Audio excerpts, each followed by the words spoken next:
mean, you come up against a Grand Slam finalist, so what's it like as a first round to get through that match in straight sets? Yeah, it was a tough first round, you know. It could have been, I don't think he played his best, but I had a lot to do with it. I made a lot of returns.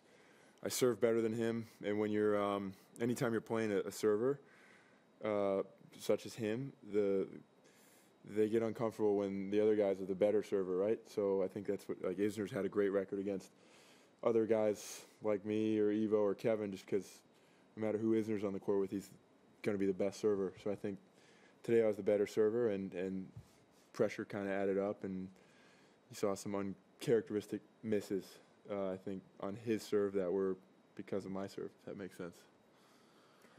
And we'll go to questions in the room. Thank you. You looked in great condition tonight, so congratulations out there. I take it from what you just said in the first answer, you really enjoy playing fellow big servers, especially when you're on song. Is that something where you feel like you can dominate the match? Yeah, you know, I mean, you know what you're going to get when you play a big server. I played a big server the first week of the year. I played great. I think I was the better player that match, won more points. But you know it's not going to always fall your way, and that's just the reality of it. You got to be okay with that. So I think playing a big server, you know what you're going to get, you know. So I think there's that aspect of it, which is quite nice. And then the downside is, like I just mentioned, you could be the better player and maybe not win the match. Yep, fair enough. Your next opponent, German Dominik Koepfer, you have a tough record against him at tour level, but yeah.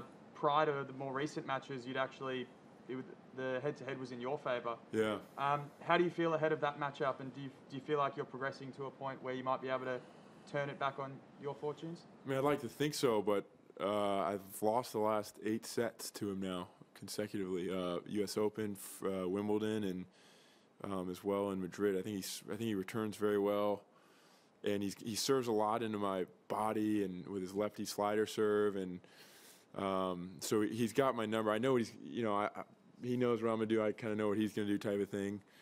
I expect a lot of serves to come into my body, into my right hip, to be exact. And you know, he's a tough match for me. Obviously, he returns very well.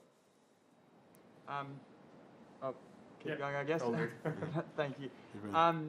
So today we saw Sebi Korda had a huge result. That was really impressive. Yep.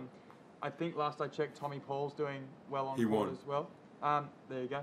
Are you bullish about the current state of American tennis? We saw men's tennis specifically. We saw Maxime Cressy had a really good result to start the year, and Paul had a good result at the end of last year, and Fritz is starting well too. Yeah, and I've said I don't think the best American's even here right now. I think I think Brooksby. That's the guy I back. Nakashima's great. He had a tough draw, but you know, it's a tough draw for Berrettini too. Nakashima's a hell of a player. Yeah, and then Korda, obviously we know what Korda's capable of. Yeah, Tommy's really come into his own. I think Tommy's playing the best tennis of his life now, and I think he's only going to get better. Same with Fritz. Fritz has really got a good understanding for his game. Yeah, I'm very excited for all of us.